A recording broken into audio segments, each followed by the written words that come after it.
뉴저지 팰리세이드 파크의 한인 시장 탄생을 염원하며 100여 명의 한인들이 어제 자리를 함께했습니다. 공화당 중도파를 중심으로 다카 수혜자 구제 법안들에 대한 본회의 표결 강행 움직임이 일고 있습니다. 6월 중 영주권 문호에서 시민권자 미혼 자녀와 영주권자의 직계가족 문호가 지난달에 이어 제자리 걸음을 보였습니다. 연방통신위원회는 6월 11일부터 망 중립성 규정을 폐지한다고 발표했습니다. 리처드 카란자 뉴욕시 교육감이 특수 목적고 학생들의 인종 다양성을 위한 입시제도 개편 방안을 마련 중에 있다고 밝혔습니다. 이상은 이 시각 주요 뉴스입니다. 시청자 여러분 안녕하십니까? KBN 뉴스입니다. 뉴저지를 대표하는 한인타운 팰리세이드 파크의 예비선거가 주목을 받고 있습니다. 한인들이 대거 시장과 시의원에 도전하고 있는데요. 어제 저녁 100여 명의 한인들이 자리를 함께하고 한인 시장 탄생을 염원했습니다. 보도에 지한샘 기자입니다. 최초의 펠팍 한인시장 당선을 위해 한인 사회가 뭉쳤습니다. 어제 저녁 팰리세이드 파크 브로드 애비뉴에 위치한 시루 연회장에서 펠팍 민주당 예비선거 시장 후보로 출마한 크리스 정 후보와 시의원 당선을 노리는 우윤구, 원유봉 후보를 후원하기 위한 행사가 열렸습니다. 행사장에는 새 후보를 지지하는 펠팍 주민들과 인근 지역 한인 정치인 등 100여 명이 참석해 한인 정치력 신장을 향한 한인 사회의 염원을 엿볼 수 있었습니다. 크리스 정 후보는 연설을 통해 앞으로 4주 후 투표 결과에 따라 팰리세이드 파크 4년간의 미래가 결정된다며 펠팍 민주당 예비선거에서 당선될 경우 본선거에서도 승리가 확실시되는 만큼 열띤 선거 참여를 부탁드린다고 말했습니다. 이런 변화는 여러분의 손끝, 여러분의 투표로 시작됩니다. 6월 5일 변화에 투표하시기 바랍니다. 함께라면 우리는 할 수 있습니다. 새 후보는 이번 후원의 밤 행사가 선거 후원금의 목적도 있지만 이번 선거를 향한 한인 사회의 관심을 확인하고 새 후보의 포부를 밝히는 등 투표 참여를 독려하기 위한 목적이 더 크다고 밝혔습니다. 오늘은 그야말로 선거에 앞서서 쉽게 하면 단합대회라고나 할까요? 그런 형식의 행사가 되겠습니다. 새 후보는 현재 펠팍 유권자를 가가호호 방문해 선거 참여를 촉구하는 등 적극적인 선거 캠페인에 힘쓰고 있습니다. 뉴저지 예비선거는 오는 6월 5일 화요일 오전 6시부터 오후 8시까지 진행됩니다. KBN 뉴스 지한샘입니다. 연방 하원에서 이민 법안 표결 요구가 받아들여지지 않고 있는 가운데 공화당 중도파를 중심으로 다카 수혜자 구제 법안들에 대한 본회의 표결 강행 움직임이 일고 있어 성사 여부가 주목되고 있습니다. 연방 하원 과반수 이상의 의원들이 하원 의장에게 표결을 강제할 수 있는 심사 배제 청원 서명 운동을 진행하고 있다고 CNN이 어제 보도했습니다. 법안이 본회의 표결에 붙여지기 위해서는 193명 민주당 의원과 함께 25명의 공화당 등 총 118명의 서명이 필요한데 10일 현재 공화당 의원 18명이 동참한 상태입니다.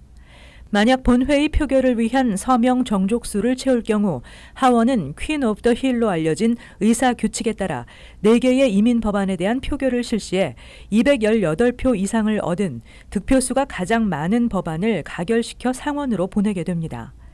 4개의 이민 법안은 다카 수혜자들에게 임시 신분을 제공하는 대신 단속 강화와 합법 이민을 축소하는 밥 그레트 법안, 다카 수혜자 및 드리머들에게 시민권까지 취득할 수 있도록 하고 단속도 강화하지 않는 드림 법안, 드리머들에게 시민권까지 제공하지만 부모 초청은 할 수 없도록 하고 국경 장벽 지원금을 포함하지는 않지만 국경 안전을 강화하는 USA 법안, 폴 라이언 하원 의장 등이 택하는 법안 등입니다. 초당적인 드림 법안은 200만에서 300만 명의 드리머에게 시민권까지 허용하자는 법안이고 양당 의원들이 지지하고 있는 USA 법안은 드리머 조건부 영주권과 2, 3년 후 정식 영주권 그리고 국경 안전 강화를 함께 추진토록 하고 있습니다. 6월 중 영주권 문호가 발표됐습니다. 시민권자 미혼 자녀와 영주권자의 직계가족 문호가 지난달에 이어 제자리 걸음을 보였습니다. 그러나 취업 이민은 오픈 상태를 유지했습니다. 국무부는 6월 중 영주권 문호에서 가족 이민은 접수 가능 우선 일자가 대부분 순위에서 지난달과 같은 날짜로 동결됐다고 어제 발표했습니다. 특히 시민권자의 성인 미혼 자녀인 1순위는 올 들어 접수 가능 우선 일자가 불과 일주일 진전에 그치고 있는 가운데 비자 발급 우선 일자도 동결됐습니다. 지난 3월과 4월 접수 가능 우선 일자가 10개월 진전을 보였던 영주권자 직계가족인 배우자와 미성년 자녀 2A 순위는 지난달부터 2달 동안 동결됐습니다. 지난달 4주 진전했던 2A 순위의 비자 발급 우선 일자도 1주 진전에 그쳤습니다. 시민권자의 형제 자매 초청인 4순위는 비자 발급 우선 일자가 3주 진전했습니다. 가족 이민 중 가장 양호한 상태를 보인 것은 시민권자 기혼자녀 3순위로 비자 발급 우선 일자가 6주 진전했습니다. 지난달 비자 발급 우선 일자가 5주 진전에 가장 빠른 속도를 보였던 영주권자의 성인 미혼자녀 2B 순위는 이번 달에도 같은 속도를 보였습니다. 취업 이민은 지난달과 마찬가지로 전 순위에서 비자 발급 우선 일자와 접수 가능 우선 일자가 전면 오픈됐습니다. 연방통신위원회는 정보와 네트워크 사업자가 인터넷을 차별할 수 없도록 하는 망 중립성 규정을 폐지한다고 발표했습니다. 인터넷에 대한 강도 높은 규제를 완화하기 위해서라고 밝혔습니다. 연방통신위원회가 오는 6월 11일부터 망 중립성 규정을 폐지한다고 밝혔습니다. 망 중립성 규정은 인터넷을 공공 서비스제로 분류해 AT&T, 캠캐스트, 버라이즌 등이 자신들의 네트워크에서 구글, 페이스북, 트위터, 넷플릭스 등 컨텐츠 업체들의 트래픽을 차단하거나 속도를 느리게 하는 방식으로 차별할 수 없도록 한 제도입니다. 아짓 파이 FCC 위원장은 망 중립성 규정을 폐지하는 것은 인터넷에 대한 강도 높은 규제를 완화하기 위해서라고 밝혔습니다. 지난 2015년 연방통신위원회 FCC는 유무선 ISP들의 오픈 인터넷 규칙 망 중립성 규정을 확정하고 유선 통신 사업자에 준하는 규제를 받도록 했습니다. 하지만 트럼프 행정부는 출범과 동시에 망 중립성 폐지에 나섰고 FCC는 지난해 12월 인터넷 자유회복 법안을 찬성 3, 반대 2로 통과시켰습니다. 이 법안은 유무선 ISP들이 정보 서비스 사업자로 분류돼 망 중립성 원칙의 적용을 받지 않게 됩니다. 현재 뉴욕 등 미국의 전체 주 가운데 절반 이상이 망 중립성 규정을 도입하고 있습니다. 상원은 다음 주 FCC의 망 중립성 폐지 승인 여부를 표결로 결정할 예정이며 상원에서 폐지가 승인되면 하원은 올해 안에 망 중립성 폐지 여부를 표결로 결정해야 합니다. 미 전국에서 고급 아파트의 렌트 평균이 가장 비싼 곳은 뉴욕 맨하탄인 것으로 나타났습니다. 전국 평균과 $3,000 가까이 차이를 보였습니다. 뉴욕 맨하탄의 한 달 렌트 평균은 $4,416로 전국 최고 수준이라고 렌트 카페가 발표했습니다. 렌트 카페가 전국 30개 대도시의 고급 아파트 렌트 평균을 조사한 결과 맨하탄의 3베드룸 $8,163, 2베드룸 $5,911, 1베드룸 $4,000, 스튜디오 $3,179 등 사이즈별 가격은 최대 $5,000 차이가 났습니다. 저급 아파트와의 렌트 격차는 $1,035였습니다. 뉴욕 브루클린도 한 달 렌트 평균이 $3,285로 맨하탄에 버금가는 렌트 시세를 보여 전국 4위를 기록했습니다. 특히 브루클린 렌트는 고급 아파트와 저급 아파트의 가격 차이가 $1,352로 전국에서 가장 컸습니다. 뉴욕에 이어 캘리포니아도 4개 대도시가 탑 10에 포함됐습니다. 2위가 렌트 평균 $4,132인 샌프란시스코, 5위 LA, 6위 산호세, 9위 샌디에고 순이었습니다. LA의 경우 스튜디오 $2,181부터 3베드룸 $5,201까지 시세를 보였고 샌프란시스코는 $3,157에서 $6,812, 샌디에고는 $1,847에서 $3,105 정도였습니다. 전국 평균 고급 아파트의 렌트는 $1,640였는데 30개 도시 중 렌트가 가장 낮은 곳은 $976의 텍사스주 엘파소로 나타났습니다. 빈부의 격차가 가장 큰 곳은 브루클린이었고 뒤이어 샌프란시스코, LA, 필라델피아, 디트로이트 순이었습니다. 취임 한 달을 맞은 리처드 카란자 뉴욕시 교육감이 공립학교 다양성을 높이기 위한 행보를 이어가고 있습니다. 특수 목적고 학생들의 인종 다양성을 위한 입시제도 개편 방안을 마련 중에 있다고 밝혔습니다.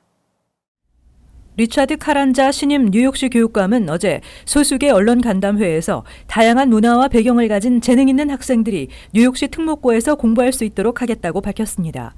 카란자 교육감은 특목고 시험 성적 하나로만 입학이 결정되는 현행 입시 제도를 바꾸기 위해 현재 여러 정치인들과 만나 방안을 논의 중에 있다며 현재 시행 중인 특목고 입학 시험 성적에 학생들을 평가할 수 있는 다른 기준들을 추가하는 방안이 마련될 것이라고 전했습니다.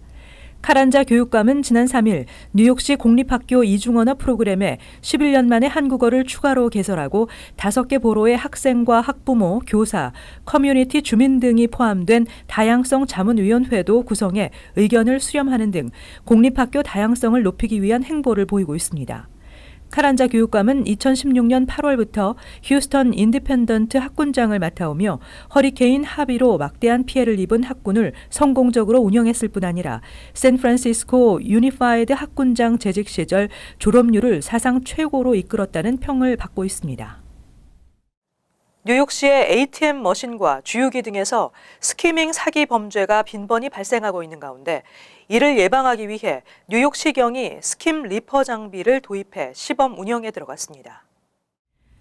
뉴욕시경은 ATM 현금 인출기와 주유기 등의 크레딧 카드 또는 데빗 카드 등의 개인 신용 정보를 복사하는 스키머 장치를 발견할 수 있는 스킴 리퍼 장비를 도입해 시범 운영 중이라고 밝혔습니다. 스킴 리퍼는 현금 인출기와 주유기 등의 사기범들이 설치해 놓은 스키머 장치가 카드 번호를 복제하는 것을 방지할 수 있는 시스템입니다. 미 전역에서 스키밍 사기 범죄로 인한 피해 금액은 10억 달러가 넘을 것으로 추산되고 있습니다. 경찰은 스키밍 사기 피해 예방을 위해서 ATM기에 손상된 부분은 없는지 확인하고 일반 마그네틱형 카드를 직접 회로용 카드로 변경하며 카드 거래 내역을 수시로 점검하고 온라인 웹사이트 카드 정보 저장 자제 등을 권고하고 있습니다. 뉴욕시의 금연 정책이 흡연율을 낮추는 데 크게 기여하고 있습니다. 뉴욕시는 10여 년 전부터 실내 금연 정책 추진을 강화해 왔는데 최근에는 공공주택에서의 실내 흡연 금지가 확산되고 있습니다. 최근 실내 금연 정책을 추진하는 뉴욕시 콘도 코압이 늘고 있다고 월스트리트저널이 어제 보도했습니다. 오는 7월 30일부터 주택공사가 관할하는 공공주택에서 실내 금연을 의무화한 조례가 시행되면 금연 아파트는 더욱 늘어날 전망입니다. 조례에 따르면 일반 담배와 시가, 물담배 등을 아파트 반경 25피트 이내의 5개 공동구역에서도 사용할 수 없습니다. 이 조례는 시정부가 운영하는 기존 아파트뿐 아니라 신축 건물에도 적용되기 때문에 40여만 가구에 이르는 공공주택에서 실내 흡연이 금지됩니다. 뉴욕시는 지난 2002년부터 시 전역 술집과 식당에서 흡연을 전면 금지하고 있으며 2011년에는 시립공원이나 해수욕장 등 공공장소 흡연도 금지하고 위반 시 $100의 벌금이 부과됩니다.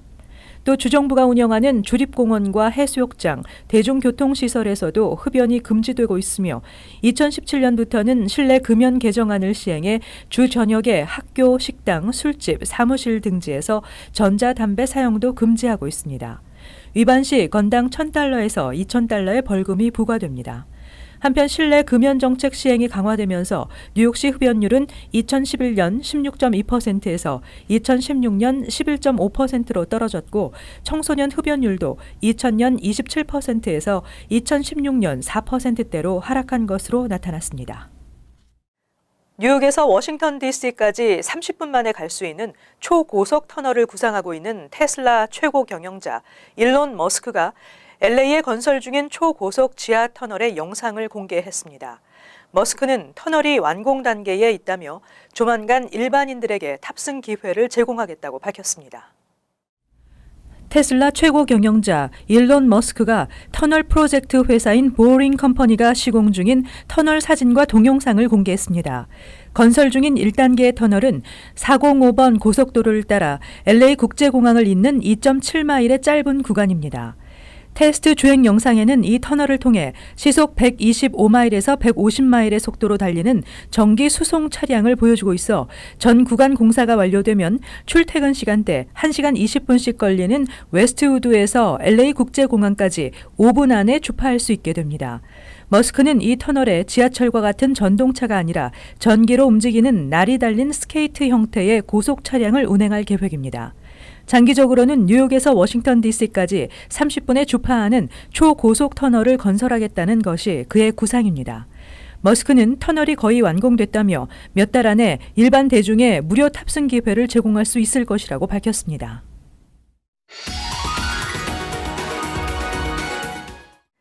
이어서 LA 지역 한인사회 소식입니다. 한인타운 북부 지역이 리틀 방글라데시 지역으로 지정될 위기에 놓인 가운데 한인 누구나 투표권을 행사할 수 있어 한인들의 적극적인 참여가 요구되고 있습니다.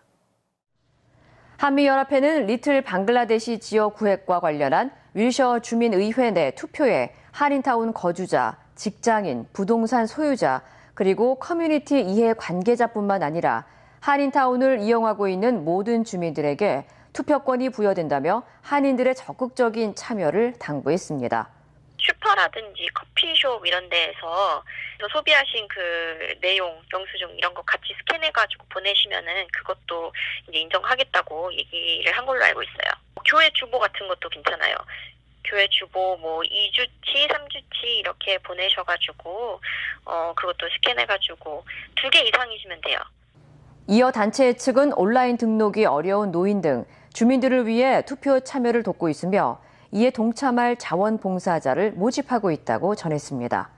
한편 온라인 우편투표 등록은 다음 달 12일까지며 투표일은 다음 달 19일입니다. 한인타운 내 노숙자 쉘터 문제가 논란이 되고 있는 가운데 한 한인단체가 환영의 뜻을 나타냈습니다. 한인 비영리단체 민족학교는 한인타운에 거주하는 노숙자들을 위해 쉘터를 제공하는 것은 노숙자뿐만 아니라 타운 주민과 비즈니스에도 큰 도움이 될 것으로 생각한다며 한인타운 내 노숙자 임시 쉘터 설립에 찬성한다고 밝혔습니다. 이어 단체 측은 별도의 공청회 없이 노숙자 쉘터 위치를 공지한 LA시 당국의 독단적인 의사결정에 대한 문제점은 인정하지만 타운 내 노숙자 문제가 시급한 만큼 시 결정에 동의한다고 덧붙였습니다. 지금 한인타운에 400명 이상의 노숙자분들이 사시는 상황에서 한인타운에 이런 임시 거처를 마련한다 그러면 장소가 일단 있어야 되는데 제가 알기로는 땅을 소유하신 분이 시에 땅을 팔면서 노숙자를 위한 그런 임시 거처로 쓰라고 땅을 파실 분은 거의 없을 것 같아요, 현실적으로. 한편 한인타운 내 노숙자 쉘터 설립과 관련한 공청회는 오는 22일에 열릴 예정입니다. 이어서 간추린 소식입니다. 로스앤젤레스 북쪽 팜데일의 하일랜드 고교에서 오늘 오전 7시쯤 총격 사건이 일어나 한 명이 부상당했습니다. 경찰은 총성이 울리자 즉각 학교를 봉쇄하고 출동해 학교 인근 식료품점에서 용의자를 체포했다고 밝혔습니다. 부상자는 팔에 총격을 당했으며 생명에는 지장이 없는 것으로 알려졌습니다. 피해자와 용의자에 대한 자세한 정보는 공개되지 않고 있습니다. 지난 8일 예일대 대학원에서 흑인 여학생 롤레이드 시온볼라가 학교 경찰로부터 취조를 당했다고 CNN이 보도했습니다. 기숙사 휴게실에서 잠든 시온볼라를 의심한 한 백인 학생이 경찰에 신고했으며 출동한 학교 경찰이 시온볼라의 신원을 확인하겠다며 신분증을 요구한 것입니다. 시온볼라는 이 과정을 영상으로 찍어 페이스북에 올렸고 네티즌은 인종차별이라며 비난하자 논란이 확산되고 있습니다. 맨하탄 월트레이드 센터 패스역에 새로운 보안 검색 장비가 어제부터 시범 운영되고 있습니다. 이 장비는 검색대 통과로 폭발물이나 총기류 등을 정밀 검색할 수 있는 최첨단 기계입니다. 뉴욕 뉴저지 항만청은 오전 8시에서 10시, 오후 4시에서 6시 등 2차례에 걸쳐 승객들에 대한 보안 검색을 실시한다며 테러 위협을 예방하고 대중교통에 대한 보안이 한층 강화될 것으로 기대된다고 밝혔습니다. 화재 안전 강화 패키지 조례안이 9일 뉴욕시 의회를 통과했습니다. 오는 2021년까지 주거용 건물에 자동 방화문 설치를 의무화하는 내용으로 다세대 주택이나 아파트 빌딩 소유주를 대상으로 하고 있습니다. 또 6세 미만의 아동이 거주하는 유닛의 경우 스토브 손잡이에 안전 커버를 씌우도록 하고 화재 발생 시 문을 반드시 닫아야 한다는 경고문을 모든 유닛에 부착하도록 하고 있습니다. 계속해서 환율과 증권 소식입니다.